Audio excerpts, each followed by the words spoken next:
This channel does not promote any violence, harmful, or illegal activities. All content provided by this channel is meant for an educational and information purpose only. আজ ভারত এবং বাংলাদেশের মধ্যে বিদেশ সচিব পর্যায়ের বৈঠক। হাসিনা সরকারের পতনের পর অর্থাৎ অগস্ট মাসের পর থেকে এই প্রথমবার মুখোমুখি হতে চলেছে ভারত এবং বাংলাদেশ। ঠিক কোন সময়? যে সময় উত্তাল বাংলাদেশ। কেন উত্তাল? কারণ হাসিনা সরকারের পতন হয়েছে, তারপর একটি সরকার গঠন হয়েছে বটে, সেটি অন্তর্বর্তী সরকার, কেয়ারটেকার সরকার, আমাদের ভাষায় যেটা বলা হয় কেয়ারটেকার সরকার। যতদিন না নির্বাচন হচ্ছে ততদিন এই সরকার তাদের কাজ চালাবে। তার প্রধান হচ্ছে মোহাম্মদ ইউনূস। কিন্তু এই সময় দাঁড়িয়ে গত কয়েক মাসে দেখা যাচ্ছে হিন্দুদের ওপর সংখ্যালঘু এবং স্পেসিফিকভাবে বলতে গেলে হিন্দুদের ওপর চরম আক্রমণ নেমে এসেছে। ইসকনকে সেখানে নিষিদ্ধ ঘোষণার দাবি জানিয়েছে বেশ কিছু মৌলবাদী সংগঠন। মুসলিম মৌলবাদীরা ফতোয়া জারি করেছে মহিলাদের ওপর। তারা কোনো রকমভাবে দোকান বাজার করতে পারবে না, তাদেরকে কোনো রকমভাবে বিক্রি পাট্টা করা যাবে না। এই জায়গায় দাঁড়িয়ে জানেন যে আমরা নতুন বছরকে এবার বরণ করে নেবার প্রস্তুতি শুরু হয়ে গিয়েছে তখন আবার নতুন আরও একটি ফতোয়া জারি করা হয়েছে। সেখানে কেউ বারে বসে মদ্যপান করতে পারবেন না, কেউ কোনো রকমভাবে আতশবাজি পোড়াতে পারবেন না। নতুন ফতোয়া জারি মোহাম্মদ ইউনূসের নেতৃত্বাধীন বাংলাদেশের বর্তমান অন্তর্বর্তী সরকারের ওপর। আমরা এর আগে দেখেছি যে প্রায় 40% হিন্দু দেবদেবীদের বিভিন্ন মন্দির পোড়ানো হয়েছে। আমরা দেখেছি সেখানে চিন্ময় কৃষ্ণদাস ব্রহ্মচারী সহ আরও বেশ কয়েকজনকে আটক করা হয়েছে। তাদের হয়ে যারা আইনজীবী মামলা লড়ছিলেন তাদেরকে পর্যন্ত মারধর করা হয়েছে এবং শেষ সেদিন কোর্টে প্রডিউস করা হয় সেই লয়ারদের দাঁড়াতে পর্যন্ত দেওয়া হয়নি এবং একজনকে রমেন দাস এমন মারধর করা হয়েছে আইসিইউতে চিকিৎসাধীন। এই জায়গায় দাঁড়িয়ে বিদেশ সচিব পর্যায়ের আজকের এই বৈঠক। আমাদের সঙ্গে রয়েছেন টেলিফোনে কর্নেল সৌমিত্র রায়। কর্নেল রায়, এই মুহূর্তে দাঁড়িয়ে কতটা গুরুত্বপূর্ণ আজকের এই বৈঠক এবং ভারতের তরফ থেকে বিক্রম মিশ্রি কোন কোন ইস্যু, কোন কোন প্রসঙ্গ তুলতে পারেন, উত্থাপন করতে পারেন বলে আপনার মনে হয়? প্রবীর, এটা অত্যন্ত ইম্পর্টেন্ট একটা মিটিং আমি মনে করি। কিন্তু কথা হচ্ছে যে এই মিটিং এর ফল আমরা সবাই চাই একটা পজিটিভ আউটকাম, কিন্তু পজিটিভ আউটকাম কি আমরা দেখতে পাবো? তার কারণ হচ্ছে বাংলাদেশ কিন্তু এখন এই অন্তর্বর্তী সরকার দ্বারা পরিচালিত হচ্ছে না। বাংলাদেশ পরিচালিত হচ্ছে মৌলবাদীদের দ্বারা। তারাই কিন্তু বাংলাদেশের গ্রাউন্ড রিয়ালিটি কিন্তু সেটাই। এবারে আসি তোমার প্রশ্নে প্রবীর। দেখো, প্রথম হচ্ছে ফার্স্ট ইস্যু হচ্ছে বাংলাদেশের সঙ্গে ভারত কিন্তু চিরকালই চায় একটা ভালো বন্ধুত্বপূর্ণ নেইবারিং যে রিলেশন হয় সেই রিলেশনটা মেনটেন করা এক নম্বর। সেইটা মেনটেন করতে গিয়ে কি কি জিনিস দরকার, কি কি বাংলাদেশ গভর্নমেন্টের করা দরকার, কি কি ভারতবর্ষের গভর্নমেন্টের করা দরকার, এই দুটো জিনিসই কিন্তু ডিসকাশন হবে। প্রথম হচ্ছে মাইনরিটিস, স্পেশালি হিন্দুদের ওপর যে ধরনের অত্যাচার ওখানে মৌলবাদীরা করছে বা সাপোর্টেড বাই আইদার তদানীন্তন গভর্নমেন্ট বা অন্য কোনো অর্গানাইজেশন, সেইটাকে বন্ধ করতে হবে ইমিডিয়েটলি। এটা আমাদের দিক থেকে নিশ্চয়ই প্রমাণ দিয়ে, আমাদের ফরেন সেক্রেটারি প্রমাণ দিয়ে সেটা প্রুভ করবেন যে বাংলাদেশ যে বলছে এটা অনলি প্রপাগান্ডা, সেখানে মাইনরিটি বা হিন্দুদের ওপর কোনো রকম অত্যাচার হচ্ছে না। সেটা আমাদের ফরেন সেক্রেটারি বিক্রম মিশ্রি নিশ্চয়ই সেটা প্রমাণ দিয়ে তার উপরে ইমিডিয়েটলি এটা বন্ধ হওয়ার জন্য অ্যাপিল করবেন, এক নম্বর। দু নম্বর হচ্ছে এই সংক্রান্তেই যে ইসকনের প্রভুজিকে ধরে ওরা বন্ধ করে রেখে দিয়েছেন, সেই প্রভুজিকে ফেয়ার অ্যান্ড ট্রায়াল করে তাকে বেল দিয়ে সেই জেল থেকে বার করতে হবে, এইটাও একটা ডিমান্ড থাকবে। নেক্সট পয়েন্ট হচ্ছে যে বাংলাদেশের সঙ্গে আমাদের যে ধরনের যে সমস্ত ডেভেলপমেন্টাল চুক্তি আছে সেই চুক্তিগুলোর ওপর কার্যকারী করার কি ধরনের প্রোগ্রেস।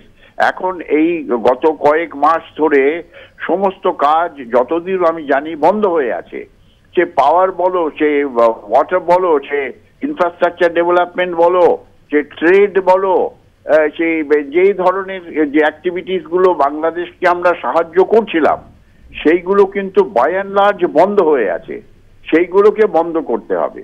আর লাস্ট পয়েন্ট আমি মনে করি আমরা বাংলাদেশের ইন্টারনাল অ্যাফেয়ারে ইন্টারফেয়ার করতে চাই না, কিন্তু তবুও ভারতবর্ষ সব সময় চাইবে যে বাংলাদেশের মধ্যে এই ধরনের একটা সরকার হোক যেটা ভারত বিদ্বেষী না হোক। এখন তো বাংলাদেশের মধ্যে একটা ভারত বিদ্বেষী হেট ইন্ডিয়া ক্যাম্পেইন সেখানে চলছে, নানা ধরনের অ্যাক্টিভিটিস করছে এই মৌলবাদী সংগঠনরা। তাদের মেন উদ্দেশ্য হচ্ছে হেট ইন্ডিয়া, একটা ক্যাম্পেইন সেখানে তুলে ধরো, সেখানে পুরো বাংলাদেশের যে জনসংখ্যা, যে অধিকতর জনসংখ্যা, তারা যেন ভারতবর্ষের বিরুদ্ধে একটা ঘৃণার পরিবেশ সৃষ্টি হয়।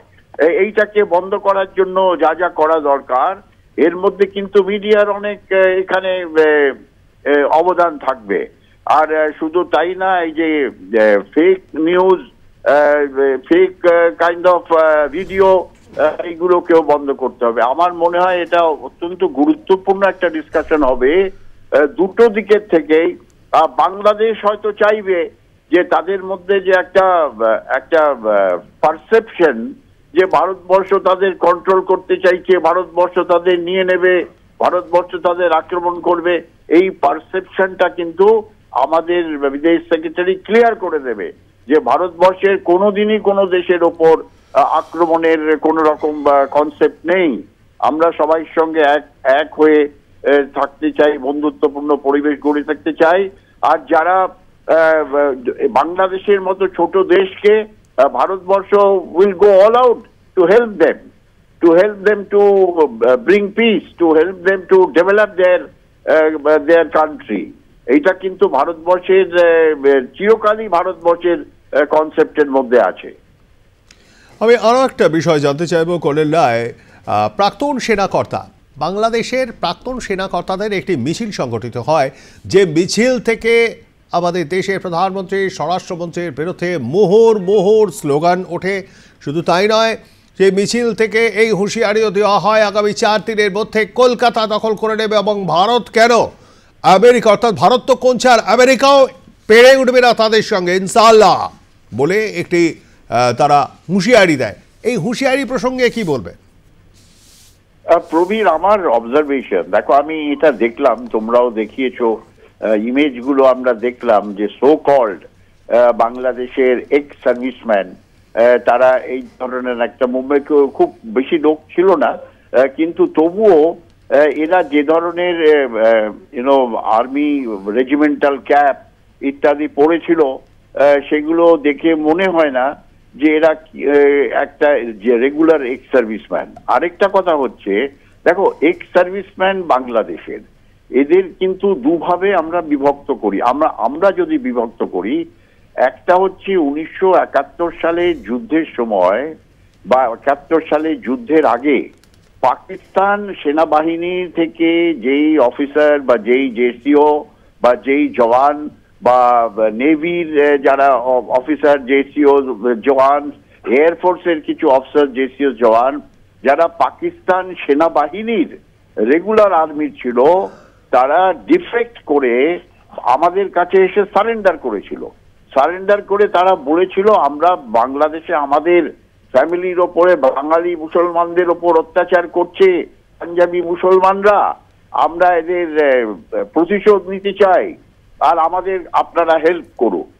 আমরা এই ধরনের অফিসার জেসিও জওয়ান যারা এসছিল, সে আর্মির হোক, নেভির হোক, এয়ারফোর্সের হোক, পাকিস্তান আর্মি, তাদের আমরা রিক্রুট করে নিই, রিক্রুট করে তাদের ওই মুক্তি বাহিনী, তখন তো এদের মুক্তি যোদ্ধা বলা হতো না, তাদের মুক্তি বাহিনী বলা হতো, মুক্তি বাহিনীর আলাদা আলাদা সেক্টর গঠন করে, সাবসেক্টর গঠন করে, যেহেতু বাংলাদেশ থেকে এই ছেলেদের রিক্রুট করা হয়েছিল, তাদের এই রেসপন্সিবিলিটি দেওয়া হয়। এই ধরনের অফিসার, জেসিও, জওয়ান যারা পাকিস্তান সেনাবাহিনীর ছিল, তারা বাংলাদেশ ক্রিয়েট হওয়ার পর বাংলাদেশের বহু ইম্পর্টেন্ট অ্যাপয়েন্টমেন্ট তারা পেয়েছিল, আর পেয়ে তারা সেখানে এক ধরনের মুক্তিযোদ্ধার যে তাদের যে টাইটেল দেওয়া হয়েছিল, তাদের যে ধরনের ফেসিলিটিস দেওয়া হয়েছিল, তার কারণ বাংলাদেশ সরকার তখন মনে করেছিল যে এদের কন্ট্রিবিউশন টুয়ার্ডস বাংলাদেশের স্বাধীন একটা রাষ্ট্রে পরিণত করায় একটা বিশাল একটা কন্ট্রিবিউশন এদের হেল্প করা হয়েছিল। এইটা হচ্ছে এক সাইডের এক্স সার্ভিসম্যান অফ বাংলাদেশ। এবারে আসি আরেক সাইড হচ্ছে 1972-এর পর বাংলাদেশ তাদের নিজেদের আর্মি অর্গানাইজেশন শুরু করে দিয়েছিল, যেরকম বাংলাদেশ মিলিটারি একাডেমি, বাংলাদেশের নানা রেজিমেন্ট রেস করে, যেমন ইস্ট বেঙ্গল রেজিমেন্ট, এই সমস্ত রেজিমেন্ট রেস করে বাংলাদেশ তাদের রেগুলার আর্মি সৃষ্টি করে তারা রিক্রুটমেন্ট শুরু করে দিয়েছিল। ওটা 74 সাল থেকে আরম্ভ হয়ে গিয়েছিল। তারাও সব রিটায়ার হয়ে গেছে। এখন এই যে যাদের ফেস আমরা দেখতে পাচ্ছি, একটা টুপি পরে আছে কিন্তু রেজিমেন্টাল ইনসিগনিয়া কিছু পড়া নেই তার, আর তার পাশে আরেকজন আছে, সে কোনো টুপি পড়া নেই। তা এরা সেই এক্স পাকিস্তান সেনার এক্স সার্ভিসম্যান অফ বাংলাদেশ, না বাংলাদেশে রিক্রুট করা সৈন্যদের একটা এক্স সার্ভিসম্যান? এইটা হচ্ছে ফার্স্ট অবজারভেশন। সেকেন্ড অবজারভেশন হচ্ছে তারা এই একটা মুভমেন্ট যে দেখাচ্ছে, করছে, এই মুভমেন্টটা শুধু উত্তেজিত করার জন্যই না, এটা একটা অত্যন্ত প্রভোকেটিভ মুভমেন্ট। আর বাংলাদেশের অন্তর্বর্তী সরকার যদি সত্যি ভারতবর্ষের সঙ্গে ভালো রিলেশনশিপ চায়, তাহলে এদের ইমিডিয়েটলি অ্যারেস্ট করে জেলের মধ্যে বন্দি করা উচিত। আর এরা যে ধরনের স্টেটমেন্ট দিয়েছে, ওগুলো হাস্যকর স্টেটমেন্ট। এরা মনে করাচ্ছে যে বাংলাদেশ সেনা কিন্তু প্রফেশনাল আর্মি, তারা এখনো কোনো স্টেটমেন্ট দেয়নি। বাংলাদেশ সেনা তারা মনে করছে বাংলাদেশের লোকদের মধ্যে এরকম একটা প্রপাগান্ডা স্প্রেড করছে, তারা যেন মঙ্গল গ্রহ থেকে এসে একটা বিশাল শক্তিশালী সেনা, তারা কলকাতাকে 4 দিনের মধ্যে দখল করে নেবে, আর পশ্চিমবাংলা, বিহার আর উড়িষ্যাকে নিয়ে নেবে, আর আমেরিকাকেও দেখিয়ে দেবে যে তাদের শক্তি। এগুলো হাস্যকর একটা ব্যাপার, এগুলোকে ইগনোর করা উচিত। এগুলোকে মিডিয়া, বাংলাদেশ মিডিয়া খুব হাইলাইট করছে, করে একটা উত্তেজনার সৃষ্টি করছে, হুইচ ইজ নট, এটা কাম্য না। আমাদের কিন্তু এখনো বাংলাদেশের যে রেগুলার সেনাবাহিনীর সঙ্গে যোগাযোগ আছে। তুমি অবাক হয়ে যাবে প্রবীর, আমাদের দেশ থেকে ব্রিগেডিয়াররা যাচ্ছে বাংলাদেশের ন্যাশনাল ডিফেন্স কোর্স করতে। সেই লিস্টও বেরিয়ে গেছে, আমার কাছে লিস্ট আছে কোন কোন অফিসার যাচ্ছে। সিমিলারলি বাংলাদেশ থেকে অফিসার আসছে আমাদের ন্যাশনাল ডিফেন্স কলেজ দিল্লিতে কোর্স করতে, ব্রিগেডিয়ার নবাব। আমাদের রিলেশনশিপ ইজ ভেরি গুড। আমাদের আর্মি একটা প্রফেশনাল আর্মি। আমাদের এক্স সার্ভিসম্যান যারা 50 লক্ষ আমরা veteran, very very professional veteran. আমরা কোন রকম স্টেটমেন্ট দিচ্ছি না, উত্তেজনা ছড়াতে আমরা চাই না। আমরা চাই শান্তিপূর্ণ একটা পরিবেশ, যত তাড়াতাড়ি সম্ভব বাংলাদেশে ফিরে আসুক। আর এই ফরেন সেক্রেটারি লেভেলের যে মিটিংটা, সেটা যেন সফল হোক। একদমই। আমি কর্নেল আরও একটা বিষয় একটুখানি আপনাকে অবগত করবার চেষ্টা করবো। আপনি ইতিমধ্যেই জেনে গিয়েছেন যে এর আগে শেখ হাসিনা তিনি কিন্তু ভার্চুয়ালি একটি বৈঠক করেছিলেন, এবং এবার আরও একটি ভার্চুয়াল বৈঠক করলেন এবারে ব্রিটেনের উদ্দেশ্যে, এবং তাদের যে ছাত্র লীগ, যে উইংসটা রয়েছে বাংলাদেশ ছাত্রলীগ, তাদের তরফ থেকে ফেসবুক পোস্ট করা হয়েছে, যেখানে তিনি দাবি করছেন যে আমি কাউকে খুন করিনি, ওরা চেয়েছিল লাশ ফেললেই সরকার পড়বে, পাল্টা লাশ ফেলতে আমি চাইনি। যারা খুন করেছেন বিচার একদিন না একদিন হবেই, তবে নাগরিকরা যে শান্তিতে নেই এটা তিনি কিন্তু পরিষ্কার করে বলেছেন। এই বিষয়টাকে কিভাবে দেখছেন কর্নেল রায়? প্রবীর, আমি শেখ হাসিনাকে সম্পূর্ণভাবে সাপোর্ট করছি। নট দ্যাট কি I am fond of her, but I think practically উনি একদম কারেক্ট। তার কারণ বাংলাদেশে যখন যা হচ্ছিল জুলাই মাসে বা অগস্ট মাসে 5 তারিখের আগে, সেখানে যে গুলি চলেছে বা যে ধরনের ভায়োলেন্স হয়েছে, সেগুলো এক শ্রেণীর লোক বলছে যে শেখ হাসিনা অর্ডার করেছিল গুলি চালাও, গুলি চালিয়ে এদের মারো। আরেক শ্রেণীর বলছে যে ভেতরে ভেতরে এই সমস্ত কনস্পিরেসি হয়ে কিছু করেছে। দেখো, ব্যাপারটা ইজ ভেরি সিম্পল। যখন একটা ক্রাউড মবে কনভার্ট হয়ে একটা দেশের একটা সম্পত্তিকে ডিস্ট্রয় করতে চায় বা কিছু জায়গায় অ্যাটাক করে সেখানে পুলিশ পোস্ট অ্যাটাক করে আগুন জ্বালিয়ে দিতে চায়, মেট্রো স্টেশন জ্বালিয়ে দিচ্ছে, টিভি স্টেশন জ্বালিয়ে দিচ্ছে, নাগরিক পরিষেবার ব্যবস্থায় আগুন লাগিয়ে দিচ্ছে, বাজারে আগুন লাগিয়ে দিচ্ছে, পাবলিককে মারছে, সেখানে কিন্তু it is not necessary that highest লেভেলে গুলি চালাবার অর্ডার হোক। সেখানে যে অন গ্রাউন্ড যে পুলিশ ফোর্স, তখন তো আর্মি ডিপ্লয়েড ছিল না, পুলিশ ফোর্স ডিপ্লয়েড ছিল। অন গ্রাউন্ড যে পুলিশ ফোর্স সেখানে কাজ করে, সেই পুলিশ ফোর্সের অধিকর্তাদের হাতে কিন্তু ক্ষমতা থাকে। একটা ম্যাজিস্ট্রেট অনেক সময় তারা রাখে, ম্যাজিস্ট্রেট ছাড়াও তাদের কাছে রাইট অফ সেলফ ডিফেন্সে তারা ফায়ার করে গুলি করে তারা ওই ক্রাউডের মধ্যে যারা ভায়োলেন্স অ্যাক্টিভিটিস করছে তাদের মারতে পারে। এর মধ্যে করে পরবর্তীকালে জুডিশিয়াল এনকোয়ারি হয়ে ওগুলো বেরোয় যে কে আদেশ দিয়েছিল ফায়ার করার বা কেন ফায়ার করেছিল, কেন মিনিমাম ফোর্স ইউজ করা হয় না। এটা একটা ইনভেস্টিগেশনের ব্যাপার।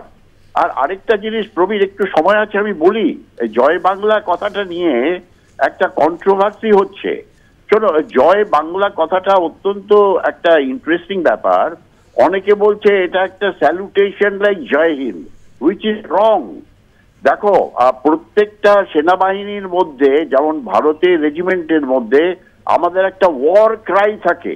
ওয়ার ক্রাই মানে ইনফেন্ট্রি ব্যাটালিয়ন গুলো বা ইনফেন্ট্রি রেজিমেন্ট গুলো যখন লাস্ট চার্জ করে শত্রুর ওপরে, বা শত্রু যখন তাদের ওপরে চার্জ করে, যখন তারা হ্যান্ড টু হ্যান্ড ফাইট করে, তখন একটা ওয়ার ক্রাই আছে। যেরকম আমাদের রাজপুত রেজিমেন্টে আমরা বলি, बोल बजरंगबली की जय, हनुमान की खूब प्यारे।